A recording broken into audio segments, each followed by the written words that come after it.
할렐루야. 우리 성도님들 환절기 때문에 감기로 인해서 이것저것에서 콜록콜록하는 소리가 오늘 많이 들립니다. 환절기 좀 조심해야 되고 독감하고 감기는 다르다고 이야기를 하네요. 가을철 또 겨울을 시작하기 전에 독감을 주사를 맞아도 감기는 든다고 이야기를 합니다. 몸 관리를 잘 하셔야 할 것 같습니다. 우리 서로에게 인사하십시다. 그리스도인답게 삽시다. 그리스도인답게 삽시다. 참 어려운 말입니다. 그리스도인답게 산다는 것. 답다, 제 몫을 한다, 값을 한다. 참 어려운 말인데 우리가 사는 세상 그 어떤 공동체이든 자신에게 주어진 일들 또 맡겨진 일들 제 몫을 잘 감당하면 그 공동체는 건강해질 수밖에 없습니다. 많은 크고 작은 그런 공동체 속에서 자신의 자리에서 제 몫을 감당해 준다는 것은 얼마나 좋은 일인지 모릅니다. 18세기 인물 가운데 영국에 나온 문호 칼 라일이라는 사람이 있습니다. 기독교 바탕으로 그는 많은 그런 책들을 쓰게 되는데 그 책 가운데 이러한 기절이 있어 소개합니다.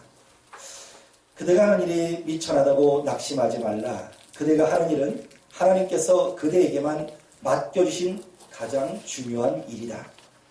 집안을 정리하는 단순한 일일지라도 마음 먹고 그 일을 잘하라.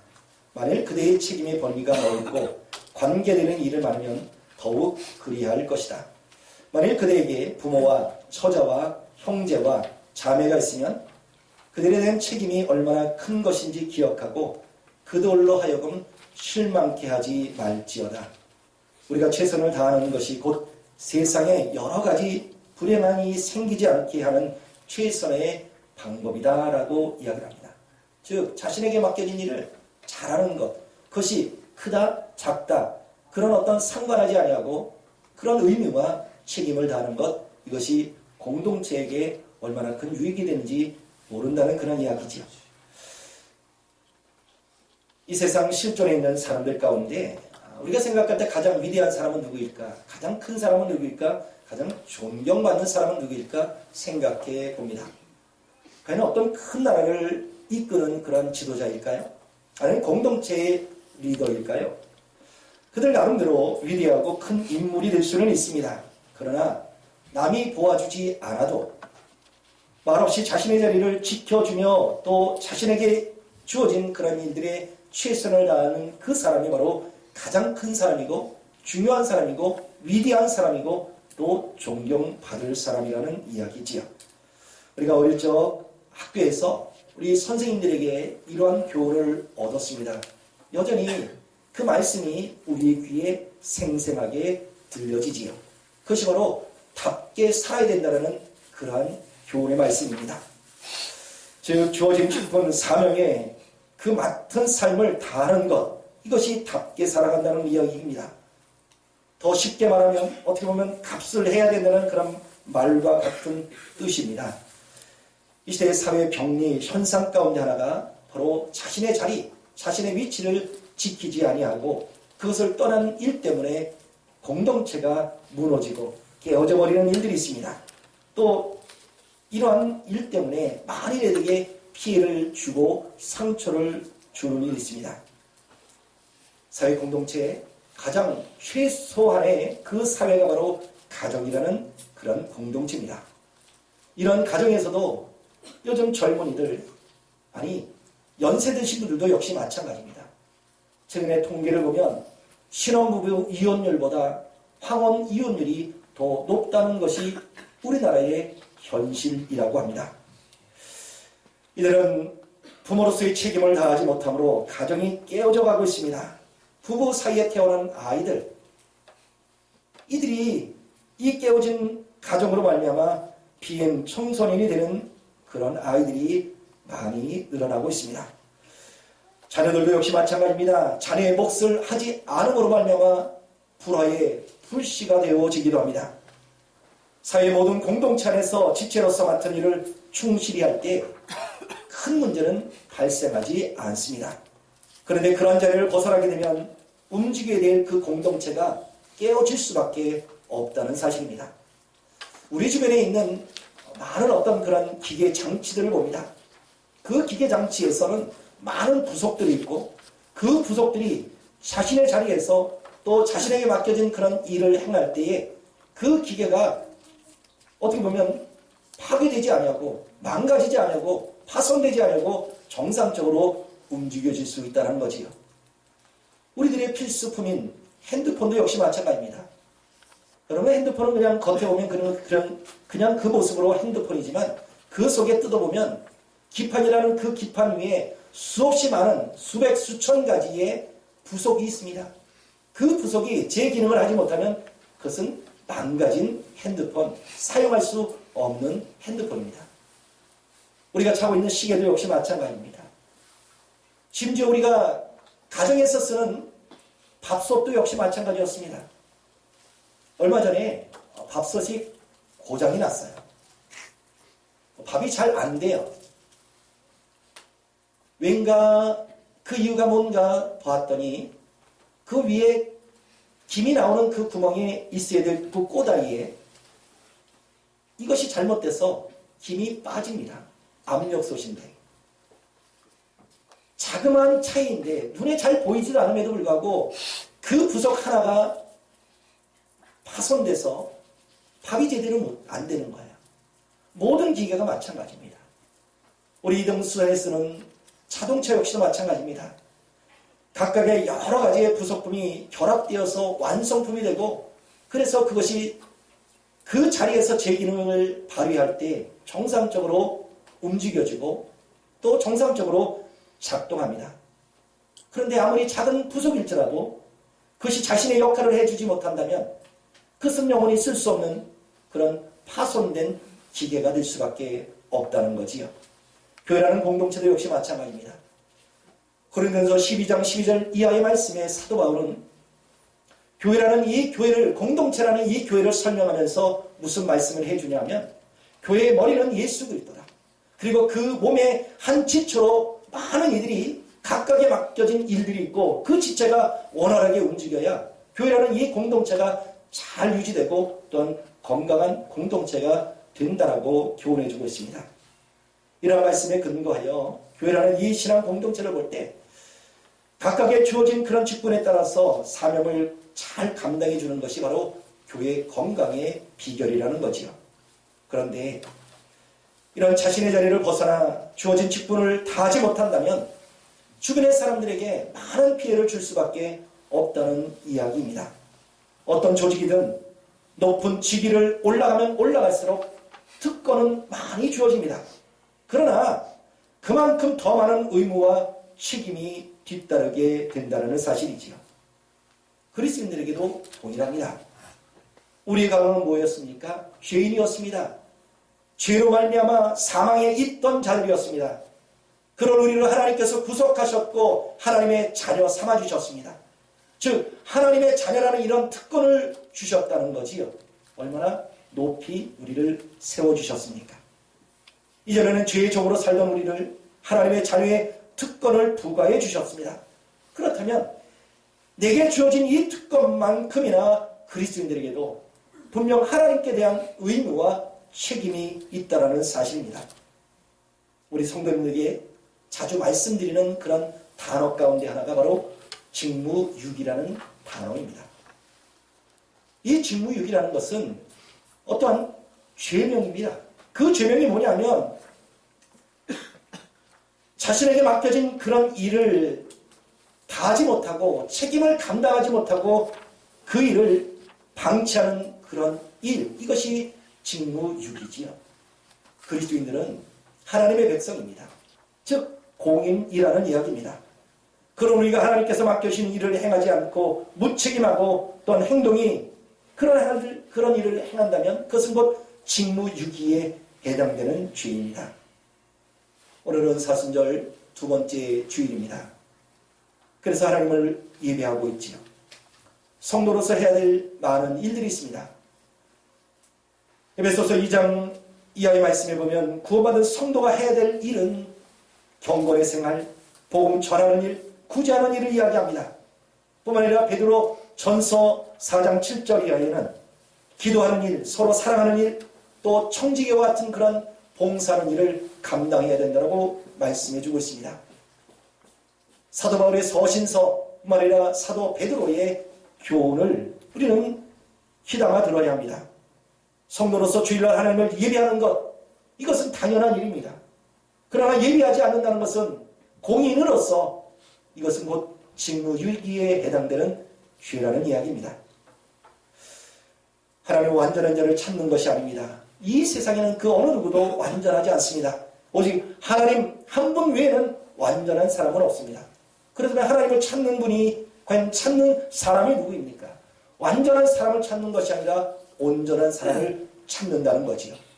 성경에서 이야기하는 온전한 사람은 어떤 사람일까요? 그것은 심지가 고든 사람입니다. 변질되지 않은 그런 믿음의 사람입니다. 자신에게 주어진 그런 책임을 다하는 이것이 온전한 성도요 그리스도인이라는 이야기입니다. 오늘 보면 사도 바울이 그리스도인 된 우리 성도들의 삶의 자세가 어찌해야 되는가, 이것을 교훈해 주고 있습니다. 사도 바울은 빌립보에 하나님의 거룩한 복음을 전했습니다. 어떻게 보면 그것에 처음으로 복음을 전했던 하나님의 귀한 종이었습니다. 그는 그것을 떠나왔지만 여전히 이 빌립보 교회를 생각하면서 그는 마음을 다하여 정성을 다하여 헌신하라는 마음이 있었습니다. 그는 지금 이 빌립보 서신은 그냥 평범하게 자유롭게 활동하면서 편지를 쓴 것이 아니라 옥에서 갇혀 있을 때 편지를 썼다고 해서 옥중 서신이라고 이야기합니다. 옥에 갇혀 있는 그의 몸이지만 여전히 그의 마음만은 항상 예수 그리스도의 복음을 듣고 그리스도인 된 교회와 성도를 향하는 그런 열정의 마음을 가지고 있었습니다. 뿐만 아니라 곧 감옥에서 풀려날 것을 그는 믿고 있었습니다. 그래서 자신이 이 감옥에서 풀려나면 빌립보 교회를 위하여 또 그곳에 달려가서 섬기기를 원했던 그 마음을 표현해 주고 있습니다.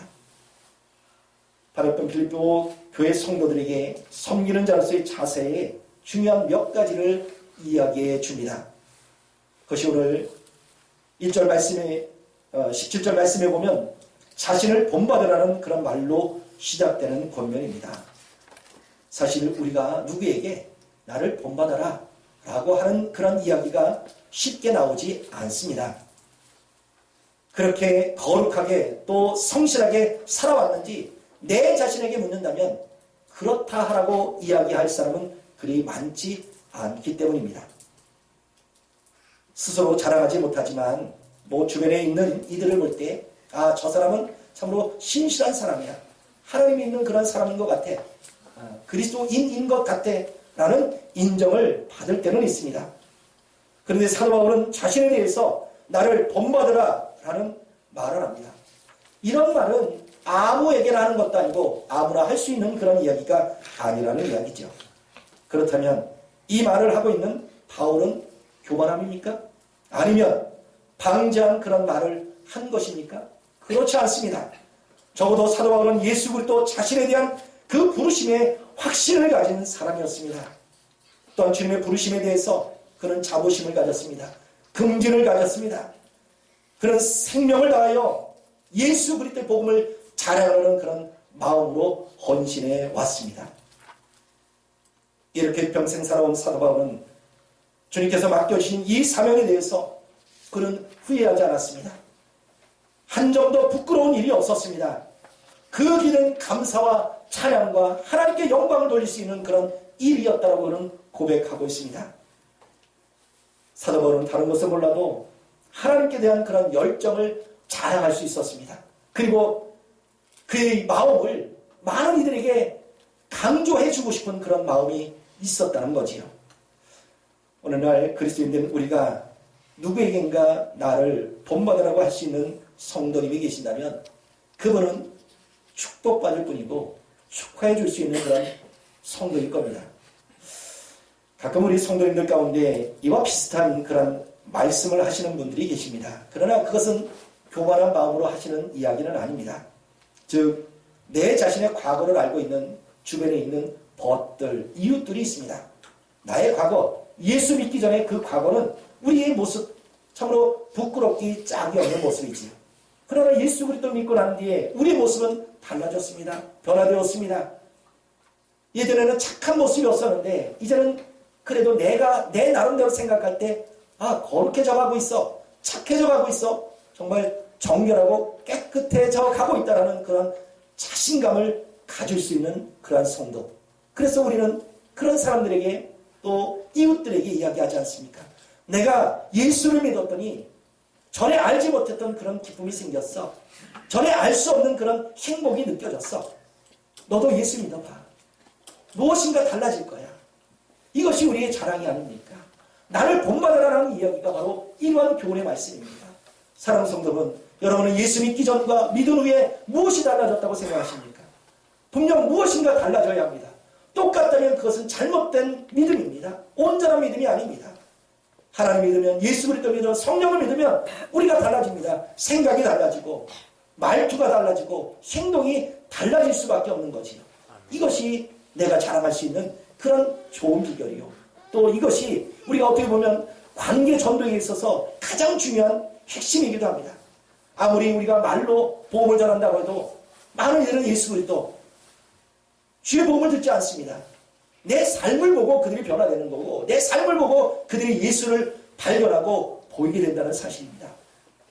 여러분의 삶도 역시 마찬가지입니다. 이제는 말의 삶이 아니라 말과 행동으로 이어지는 그런 그리스도인이 되어야 할 줄 믿습니다. 복음을 통해 변화된 실질적인 모습을 보여주는 것, 이것이 가장 강력한 메시지라는 이야기지요. 사도 바울이 자신을 본받으라고 한 이 말의 의도는 예수 그리스도께 붙잡혀 복음의 길을 간다는 이 자부심 없이는 할 수 없는 그런 이야기입니다. 우리를 택하신 하나님, 또한 하나님의 부르심에 응답한 우리 그리스도인들, 내가 선택한 예수 그리스도, 우리는 주님을 선택함으로 말미암아 우리는 절대 후회하지 않습니다. 아니, 후회해서도 안 됩니다. 이 세상에 가장 좋은 것, 최고의 것을 선택했다면 내 아내를 선택하고 아니면 내 직장을 선택하고, 아니요, 그것은 비교할 수 없습니다. 내가 선택하신 예수 그리스도, 아니 내가 선택하기보다는 하나님께서 나를 선택해 주셨습니다. 이것이 옳은 믿음이고 옳은 신앙 고백입니다. 그리고 나는 그의 부르심을 받아 응답했습니다. 그렇다면 이것이 나의 선택이라고 얘기한다면 내가 가장 소중한 것을 선택했는데, 최고의 것을 선택했는데, 그것이 바로 예수 그리스도, 주님을 선택했다는 거죠. 그렇다면 우리는 그것을 후회하지 않습니다. 예수 믿는 것을 어떻게 후회할 수 있겠습니까? 이 시간 저와 여러분이 예수 그리스도를 믿는 것을 자랑거리로, 그리고 자부심을 가질 수 있기를 원합니다. 우리의 청년 가운데 또 선교사의 꿈을 가지고 훈련을 받는 이가 있습니다. 모르긴 해도 주변에 그의 가족을 아는, 또 그의 사정을 아는 그런 이들은 여러 가지 이야기를 했을 겁니다. 왜 최고의 학문을 갖추고 또 외국에 나가서 그런 공부를 하면서도 좋은 직장 얻고 또 형통한 가족을 이루면 얼마나 살기 좋겠느냐는 그러한 이야기를 들었을 겁니다. 하고 많은 일 가운데 왜 하필 선교사냐라는 이야기도 들었을 겁니다. 그럼에도 불구하고 이제 그의 가족들 또 당사자는 이미 마음을 굳혔습니다. 이제 이달 말 1년이라는 코스를 다시 선교사 훈련을 받아야 합니다. 그동안 이제 자신에게 있었던 그 모든 재산, 재산이랄 게 뭐가 있겠습니까? 동산이나 부동산, 그 모든 것을 다 처분하고 이제 선교사 훈련에 입소해야 된다는 것이 규정입니다. 그래서 지금 정리하고 있고 정리해 갑니다. 정말 이제 이 청년에게 남은 것은 무엇일까요? 그것은 자신, 그리고 그 마음속에 믿는 예수 그리스도, 주님밖에 없다라는 이야기입니다. 그 청년에게 묻지는 않았습니다. 지금 자신이 선택한 예수 그리스도, 그 선택권 때문에 후회하느냐? 아니요. 그의 행동을 보건대, 그의 고백을 보건대, 그는 말을 하지 않지만 분명 이런 대답을 이미 들었습니다. 적어도 직분자, 섬기는 지도자라면 자신이 하는 일에 이 정도의 확신이 있어야 된다는 거지요. 성도라고 한다면 누구에게든지 나를 본받으라, 이러한 이야기를 할 수 있는 그런 성도가 되어야 할 줄 믿습니다. 자녀들에게 가끔 묻습니다. 너는 가장 존경하는 그런 분이 누구인가?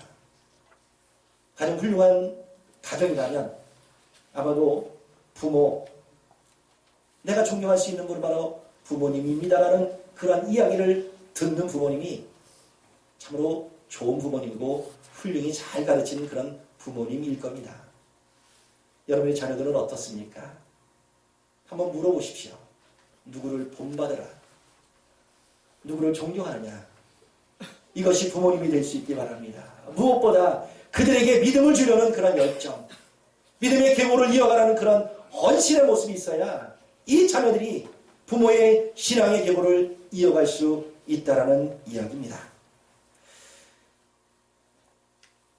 이 시간 우리의 삶의 모습을 통해서 다시 한번 내 자신이 나를 본받으라, 누구에게인가 이렇게 해줄 수 있는 그런 말이 있다면 그 성도는 참으로 지금까지 잘 살아온 성도, 믿음을 잘 지킨 성도일 겁니다. 무엇보다 이렇게 불신자들을 이끌어가는 일, 믿지 않는 자들을 이끌어가는 일, 쉬운 일은 아닙니다.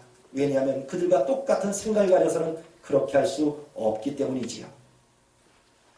더 거룩해져야 되고 하늘나라의 백성으로서 뛰어난 생각, 그리고 하늘의 소망을 두는 그런 삶이 있어야 나를 본받으라 라는 그런 이야기를 할 수 있다라는 이야기입니다. 두 번째로 바울은 그리스도인으로서 자신은 헌신의 눈물을 다 흘렸다라고 그런 이야기에 주고 있습니다. 사도 바울의 서신의 특징 가운데는 그에 담은 그런 내용들, 그것을 이제 편지로 쓴 그런 기록들이 많이 있습니다. 여러분들 편지의 장점이 무엇입니까? 얼굴을 대면하여서 이야기할 때는 깊은 이야기를 할 수는 없어요. 혹 그것이 상처가 되는 이야기도 있게 되는데 그런 이야기를 할 수 없는데, 편지를 통해서 편지의 장점이 바로 이렇게 깊은 내면을 이야기하고 또 그에게 더 깊은 이야기, 더 중요한 이야기를 할 수 있는 그런 내용이 바로 편지 글을 통해서 할 수 있습니다. 그는 그냥 평범하게 쓴 편지는 아닙니다. 늘 멀리 떨어져 있지만 그의 영혼들을 생각하면서 눈물을 흘리는 마음으로 편지를 기록했습니다. 그가 흘린 눈물의 의미는 여러 가지가 있었을 겁니다. 하나님께 대한 감사의 눈물, 그리고 예수 그리스도의 복음을 듣고 헌신하는 많은 이들을 보면서 감동을 받는 그런 눈물. 그러나 오늘 본문의 이 말씀은 또 다른 눈물입니다. 그 눈물의 이유가 있습니다. 18절 이하의 말씀이면 여러 사람들이 그리스도의 십자가의 원수로 행하는 일 때문에 그들은 사도 바울은 눈물을 흘렸다라고 이야기를 합니다. 이방문에 젖어 살던 이들, 예수 그리스도의 복음이 들어갔습니다. 이런 일들 통해서 여러 가지 혼란이 있었지요. 우리나라 초창기 기독교에서도 역시 마찬가지입니다. 우리나라에 젖어있는 그런 샤머니즘, 미신적인 그런 일들과 또 기독교의 어떤 그런 문화 때문에 충돌이 있습니다. 과연 어떻게 해야 되는가? 많은 문제가 바로 제사 문제였습니다. 이런 일들로 충돌이 일어나는 그런 일들 속에 제사도 지내고 하나님도 섬기고 어떻게 보면 이 토속화된 그런 신앙 종교로 모습으로 바뀌어가는 그런 일들도 있었습니다. 그러나 하나님께서 명하시는 말씀은 우상 숭배에 대해서 절대 금하신 일, 이것 때문에 많은 이들이 환난을 당하고 핍박을 받아왔습니다.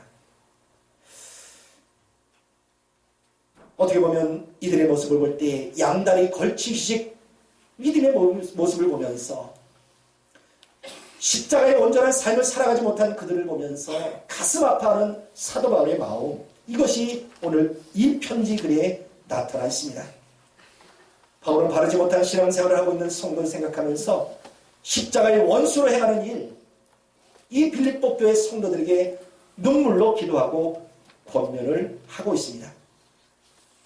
또한 19절 이하에 보면 이들의 마침이 무엇입니까? 멸망이라는 이러한 사실을 알고 있었기에 더욱더 안타까운 마음을 가지고 눈물을 흘리며 그들에게 권면을 하고 있습니다. 제대로 믿어야 된다는 거지요. 온전한 신앙을 가져야 된다는 거지요. 절대 이방신을 섬겨서는 안 된다는 이러한 권면의 말입니다. 그렇습니다. 그리스도인들은 항상 눈에 눈물이 고여 있어야 합니다. 항상 눈에 촉촉히 젖어 있어야 합니다. 그리스도인들로 섬기는 이들을 눈물로 섬겨야 합니다. 나라를 섬기는 이들은 나라를 위해서 눈물을 흘려야 합니다. 교회를 섬기는 이들은 교회를 위하여 눈물을 흘려야 합니다. 가정을 이끄는 이들은 그것이 가정이 되었던 또는 부모가 되었던 눈물을 흘려야 가정이 살 수 있습니다. 오늘날 우리 그리스도인들을 무엇을 위하여 눈물을 흘리고 계십니까? 아마도 이미 내 눈에는 눈물이 메마른 것이 참으로 오래되지는 않았습니까? 오늘날 한국교회 이 부분에 너무 약해져 있다는 사실입니다.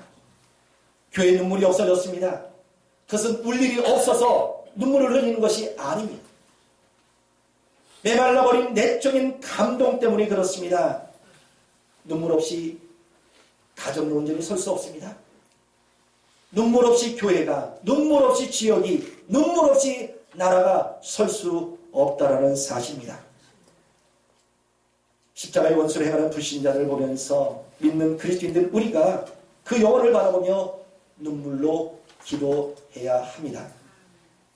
영혼을 사랑하는 뜨거운 마음을 가지고 무엇보다 지옥으로 달려가는 그런 불신 영혼을 바라볼 때마다 그 영혼의 비참을 알고 불쌍히 여기는 마음을 가지고 눈물로 기도해야 된다는 것입니다. 사랑하는 성도들, 여러분의 가정은 어떻습니까? 온전히 복음화 되지 못한 그러한 가정들이 여러 가정들이 있을 터인데 과연 믿는 그리스도인들로서 그 영혼을 위해서, 그 가족을 위해서, 가정을 위해서 얼마만큼 눈물을 흘려 보셨습니까? 여러분들만 천국에 가면 됩니까? 아니요.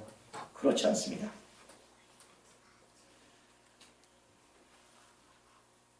예수님도 예루살렘을 보시면서 슬픈 눈물을 흘리셨습니다.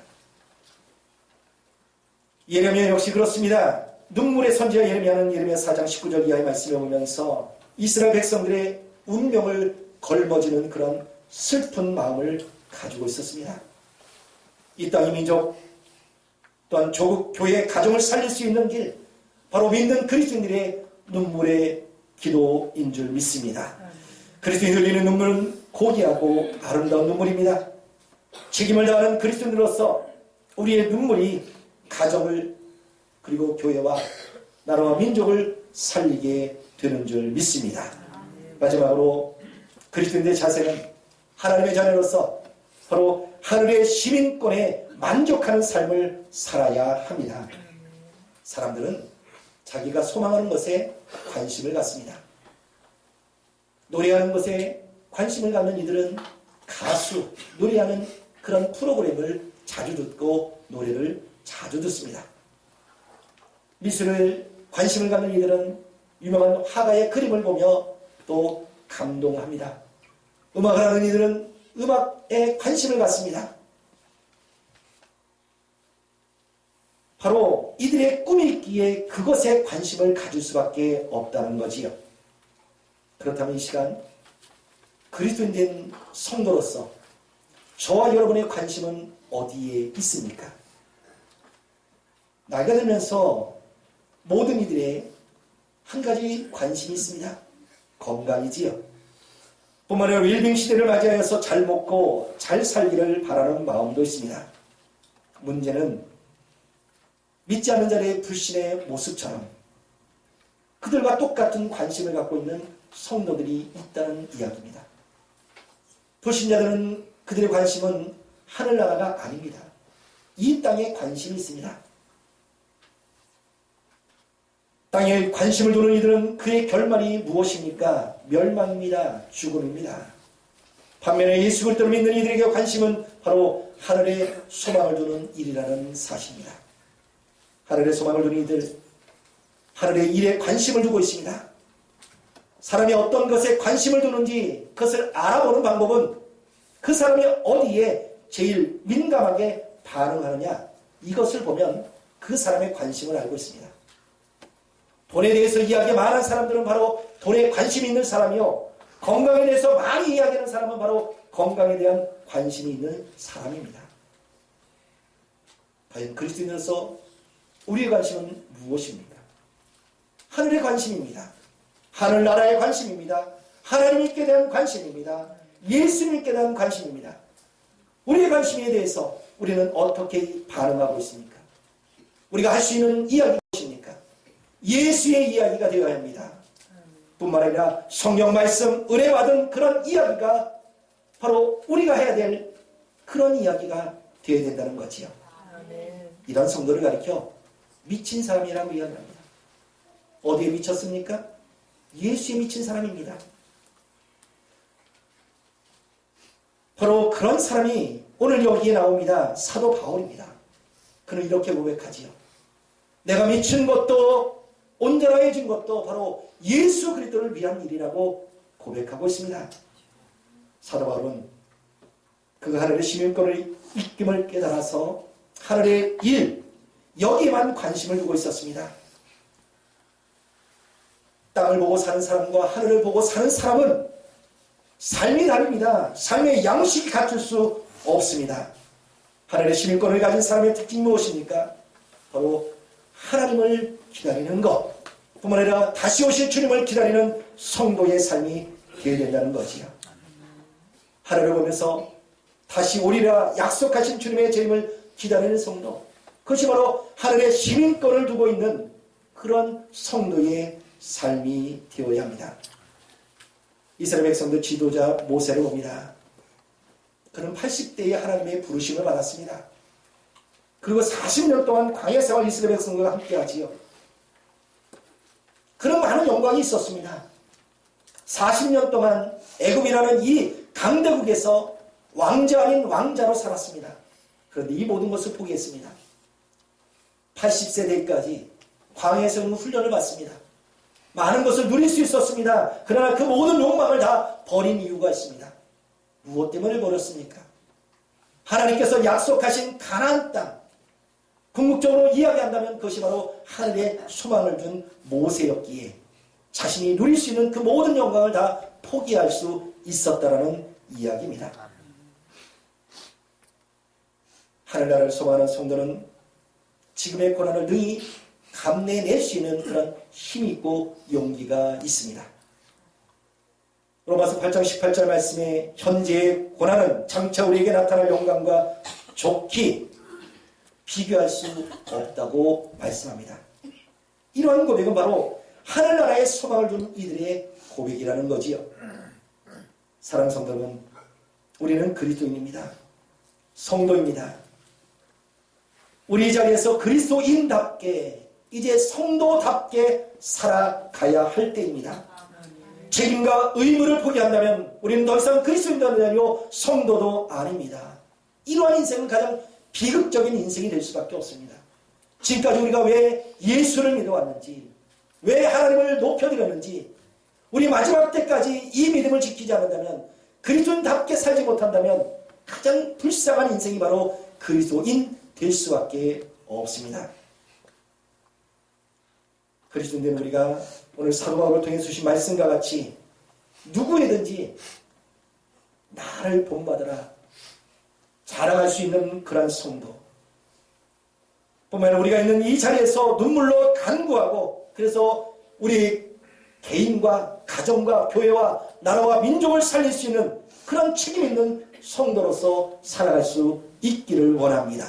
뿐만 아니라 우리의 마지막에 이 거룩한 소망, 하늘의 시민권을 둔 이 소망을 가지고 하나님의 놀라운 특권, 그런 권세를 누리는 저희의 삶이 되기를 주님의 이름으로 간절히 소망합니다. 기도하시겠습니다.